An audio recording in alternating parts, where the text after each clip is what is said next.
Good morning to all. જય સ્વામિનારાયણ બધાને.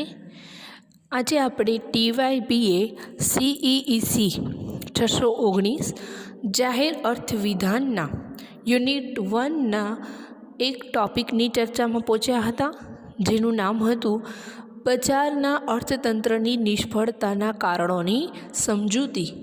જેમાં આપણે મુખ્યત્વે પહેલાંએ પણ કીધું હતું, હજી એકવાર રિપીટ કરું છું. આજે ક્વેશ્ચન છે એ આપણા યુનિટ 1નું સૌથી મોસ્ટ IMP પ્રશ્ન છે, એટલે આ ક્વેશ્ચનમાં ખાસ ધ્યાન આપવા વિનંતી. અને એટલા જ માટે આ ક્વેશ્ચનમાં આપણે થોડુંક આગળના વિડીયોનું થોડુંક રિવિઝન કરશું. જેમાં આપણે અહીંયા તમને દેખાડ્યું છે કે આ સૌથી મોસ્ટ IMP પ્રશ્ન છે. હવે જો બજારના તંત્રની નિષ્ફળતાઓ, બરાબર. હવે એ નિષ્ફળતાઓ કઈ કઈ છે, જેમાં સૌથી પહેલી નિષ્ફળતા છે આવકની અસમાન વહેંચણી. બરાબર. એમાં શું હતું તો કે મૂડીવાદી અર્થતંત્રમાં બજાર આધારિત આપણું જે આખું અર્થતંત્ર છે, એ અર્થતંત્રમાં જે વ્યક્તિ પાસે એટલે કે જે સાધનોની અછત હોય ને એને વધુ વળતર મળે છે, અને જે સાધનની છત હોય એટલે કે જે વિપુલ પ્રમાણમાં પ્રાપ્ય હોય ને એ સાધનોને ઓછી આવક પ્રાપ્ત થાય છે. હવે અહીંયા વધુ આવક મેળવતા એટલે કે જે વ્યક્તિ પાસે આવા સાધનો હોય કે જેમની અછત હોય છે, તો એમને વધુ પ્રમાણમાં આવક મળતી હોય છે. જ્યારે શ્રમિક જેવા સાધનોને એટલે કે જેની બહુ બધી છત છે એટલે કે વધુ પ્રમાણમાં છે, તો એમને આવક કેવી મળે છે તો કે બહુ ઓછા પ્રમાણમાં આવક મળે છે. અને આવી રીતે અછતવાળા સાધનોને વધુ આવક મળે છે અને છતવાળા સાધનોને ઓછી આવક મળે છે.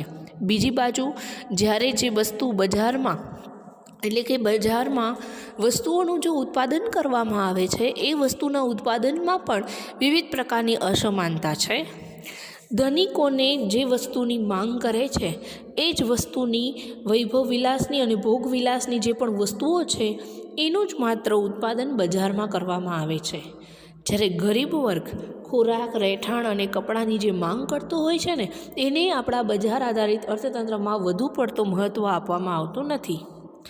અને આવી રીતે વધુ ધન એટલે કે ધનિક વધુ ધનિક બને છે અને ગરીબ છે એ વધુ ગરીબ બને છે. અને આવી રીતે આવકની અસમાન રીતે શું થાય છે તો કે વહેંચણી થાય છે. આ એની બીજી સૌ પ્રથમ નિષ્ફળતા હતી. બીજા પ્રકારની નિષ્ફળતા કે વેતનના સંબંધોમાં શું છે, માનવતાનો અભાવ છે. કે બજાર તંત્ર ઉપર આધારિત વેતનના સંદર્ભમાં માનવતા જોવા નથી મળતી.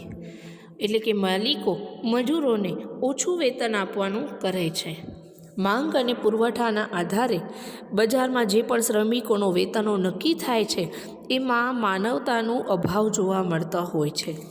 અને જો રાજ્ય દ્વારા પરંતુ જો શ્રમિકો સંગઠિત હોય અને રાજ્ય દ્વારા એમને પૂરેપૂરું પીઠબળ મળતું હોય, તો આવા શ્રમિકોને વધુ વેતન અથવા તો લઘુત્તમ વેતનની જરૂરિયાતો પૂરી થઈ શકે છે. અને આવી રીતે વેતનના સંદર્ભમાં કાં તો માનવતાનો અભાવ છે અથવા તો પૂર્ણ રોજગારીની પરિસ્થિતિમાં શ્રમિકોને સાચવવા માટે ભાવતંત્રના આધારે એ લોકો માત્ર દરેક ઉત્પાદકો એમને રક્ષણની ખાતરી આપવાનો પ્રયત્ન કરતા હોય છે. આ હતી બીજી નિષ્ફળતા. ત્રીજા પ્રકારની નિષ્ફળતા જેને કહેવાય છે આર્થિક અસ્થિરતા. કે મૂડીવાદી અર્થતંત્રમાં વિકાસ સાંધે છે, પરંતુ એ વિકાસ હોય છે ને એક ધારો નથી રહી શકતો. આપણે અસ્થિરતા બે પ્રકારની જોવા મળે છે. ફુગાવા અને મંદીની વ્યાપાર ચક્રો સતત જોવા મળતા હોય છે. આપણા અર્થતંત્રમાં આશાવાદી અને નિરાશાવાદી વાતાવરણો તમને જોવા મળતા હોય છે. અને આ આશાવાદી અને નિરાશાવાદી જે વાતાવરણો પેદા થાય છે, એમાં સાધનોનું દુર્વ્યય થાય છે. અને ફુગાવાની પરિસ્થિતિમાં સાધનોનો દુર્વ્યય અને સાથે સાથે સટ્ટાકીય પ્રવૃત્તિઓને વધુ પડતો વેગ મળે છે. જ્યારે મંદીની પરિસ્થિતિમાં એક વિચિત્ર કોયડો ખડો થાય છે કે જેમાં ભૂખમરા જેવી પરિસ્થિતિઓ જોવા મળતી હોય છે. અને આવી રીતે સાધનોનું બગાડ થાય છે, માનવ શક્તિનું બગાડ થાય છે અને કુદરતી સંપત્તિ પણ વણ વપરાયેલી રહી જાય છે. જેમાં આપણે આર્થિક અસ્થિરતા એ આપણા બજારના તંત્રની ત્રીજા પ્રકારની નિષ્ફળતા તરીકે ઓળખવામાં આવે છે.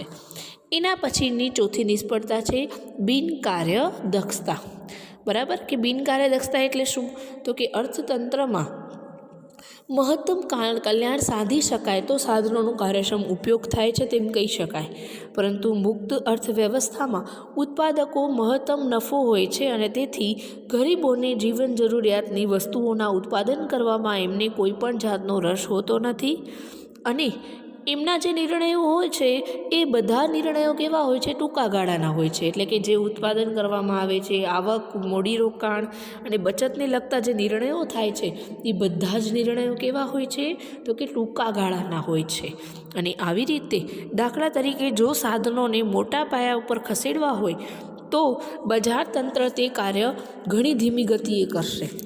અર્થતંત્રમાં ઉદ્ભવેલી અછતોનું બજાર તંત્ર દ્વારા ઝડપી નિવારણ થતું નથી અને પરિણામે વિશાળ જન સમુદાયના ભોગે મુઠ્ઠીભર લોકો અસાધારણ રીતે વિપુલ મેળવી શકાય તેવી આવક મેળવે છે. અને અર્થતંત્રમાં અતિ ઉત્પાદન થયું હોય તો તેમાં ઝડપી ઘટાડો થતો નથી અને સરવાળે લોકોના સાધનોની બિનકાર્યદક્ષતા અહીંયા ઊભી થાય છે. એની ચોથા પ્રકારની મર્યાદા હતી. હવે આવશે આજની આ મુખ્ય, આપણે ત્યાં સુધીનું રિવિઝન કર્યું છે. હવે આવશે એના પછીનું મર્યાદા, તો કે પૂર્ણ હરીફાઈનો અભાવ. બજાર પર આધારિત અર્થતંત્રમાં પૂર્ણ હરીફાઈ પ્રવર્તે છે તે માનવામાં આવે છે, પરંતુ પૂર્ણ હરીફાઈ એ કેવો બજાર છે? એ એક આદર્શ બજાર છે. વાસ્તવમાં આવી પૂર્ણ હરીફાઈ તેના સંપૂર્ણ શુદ્ધ સ્વરૂપમાં જોવા મળતી નથી. વાસ્તવમાં તો અપૂર્ણ હરીફાઈ જ તમને જોવા મળે છે. અપૂર્ણ હરીફાઈવાળા મૂડીવાદી અર્થતંત્રમાં કેટલાક દુર્વયો જોવા મળે છે, જેમ કે સાધનોની ખોટી રીતે બેવડાય છે, જરૂર ન હોય ત્યાં 2 રેલવે લાઈનો, એક વિસ્તારમાં અનેક બેન્કો, અનેક પેટ્રોલ પંપો વગેરે બેવડાતા સાધનો અને તેની સાધનોનું તથા વસ્તુઓનું દુર્વયનું મોટું ઉદાહરણ પૂરું પાડે છે. અપૂર્ણ હરીફાઈમાં ગ્રાહકો મેળવવા માટે થતો વેચાણ ખર્ચ એ પણ એક પ્રકારનો સાધનોનું શું છે? તો કે દુર્વય છે. ગ્રાહકો સીમાંત ખર્ચ કરતાં ઊંચા ભાવ ચૂકવવા માટે તૈયાર થવા પડે છે, જ્યારે ઉત્પાદનના સાધનોને તેની સીમાંત ઉત્પાદકતા કરતાં ઓછું વળતર મળે ને ત્યારે તેઓ શ્રમિકોનું શોષણ કરે છે. અને કેટલીક વખત ઉત્પાદકો મહત્તમ નફો કરવાના હેતુથી ભેળસેળ જેવી ગેરરીતિઓ પણ અપનાવે છે. જોડાણોનો આશ્રય લઈને હરીફાઈનો શું કરે છે? નાશ્ય કરે છે. અને આવી રીતે બજાર આધારિત અર્થતંત્રમાં પૂર્ણ હરીફાઈ છે એમ આપણે બજાર આધારિત અર્થતંત્રના અર્થમાં આપણે સમજ્યા હતા, પરંતુ વાસ્તવમાં પૂર્ણ હરીફાઈ એ એક આદર્શ બજાર છે. તમને પૂર્ણ હરીફાઈ તમને વાસ્તવમાં ક્યાંય પણ અને કોઈ જ પણ બજારમાં તમને જોવા મળતું નથી. વાસ્તવમાં શું છે? અપૂર્ણ હરીફાઈ છે. અને અપૂર્ણ હરીફાઈમાં આપણા સાધનોનું શું થાય છે? ખોટી જગ્યાએ બેવડાતા હોય છે. આપણે પણ ખ્યાલ છે કે તમે ઘણી જગ્યાએ જોજો, ઉદાહરણ તરીકે ભુજ સિટી છે તો ભુજ સિટીમાં જુબેલી ગ્રાઉન્ડ ઉપર તમને 1 કરતાં વધુ બેન્કો જોવા મળે છે. જો આ સાધનોનું શું કહેવાય? દુર્વય કહેવાય. અને આવી રીતે અપૂર્ણ હરીફાઈમાં ઘણીવાર ગ્રાહકોનું શોષણ થાય છે.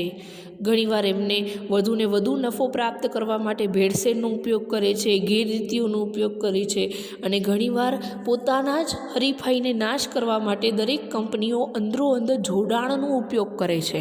આપણે ઘણી બધી કંપનીઓના ઉદાહરણો જોઈ ગયા છીએ કે એક કંપની હોય એ બીજી કંપની સાથે હરીફાઈ કરવા કરતાં બંને કંપનીઓ ભાગીદારી પેઢીમાં અસ્તિત્વમાં આવી અને પૂર્ણ હરીફાઈ એટલે કે હરીફાઈને નાશ કરવાનો પ્રયત્ન કરે છે અને બજારના ચાલુ હરીફાઈ પર અસ્તિત્વ પર આધાર રાખે છે અને સંપૂર્ણ હરીફાઈ જ્વલે જ હોય છે.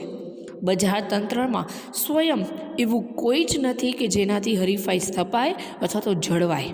હરીફાઈની બાંયધરી માત્ર રાજ્યના હસ્તક્ષેપ જ આવી શકે તેમ નથી. રાજ્યના સક્રિય ટેકા વિના બજાર આધારિત અર્થતંત્ર યોગ્ય રીતે કાર્ય કરી શકતું નથી.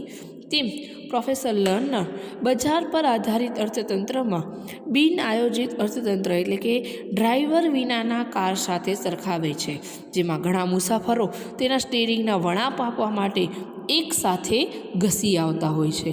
બરાબર, અહીંયા બહુ સરસ ઉદાહરણ આપવામાં આવ્યું છે કે પૂર્ણ હરીફાઈનો અભાવ હોવાના કારણે આપણું જે બજાર આધારિત અર્થતંત્ર છે એમાં દરેક ઉત્પાદકો પોતાને મન ફાવે એવા પ્રકારના નિર્ણયો લે છે અને પોતાના મન ફાવે એવા પ્રકારના નિર્ણયોનો ઉપયોગ કરી અને બજાર ઉપર, ગ્રાહકો ઉપર અને ઉત્પાદનના સાધનો ઉપર એમના નિયમોનો ઉપયોગ કરે છે.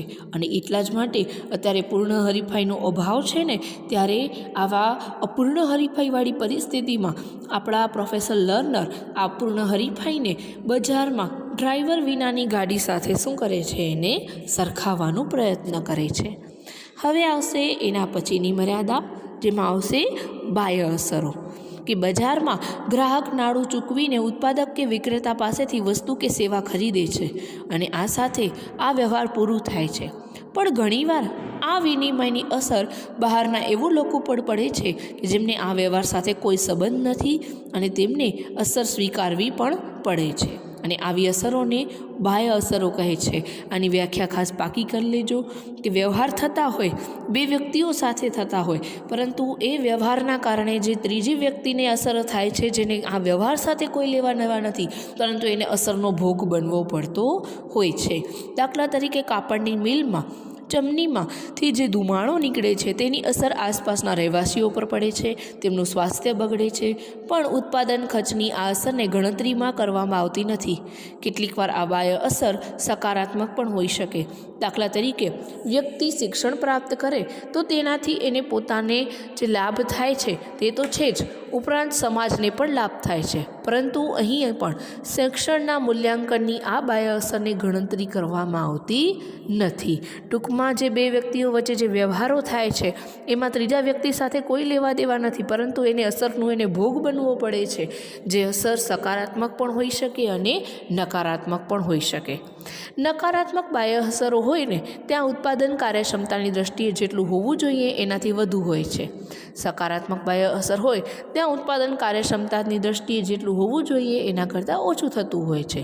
એટલે કે આ બંને પરિસ્થિતિમાં સરકારનો હસ્તક્ષેપ હોવું જરૂરી છે. જો કે હકીકત સરકારમાં નકારાત્મક બાહ્ય અસરોની પરિસ્થિતિ સાથે વધુ સંકળાયેલી છે. એટલે જ હવા, પાણી વિરોધી કાયદાઓ બનાવવામાં આવ્યા છે, ટ્રાફિક અંગેના કાયદાઓ બનાવવામાં આવ્યા છે.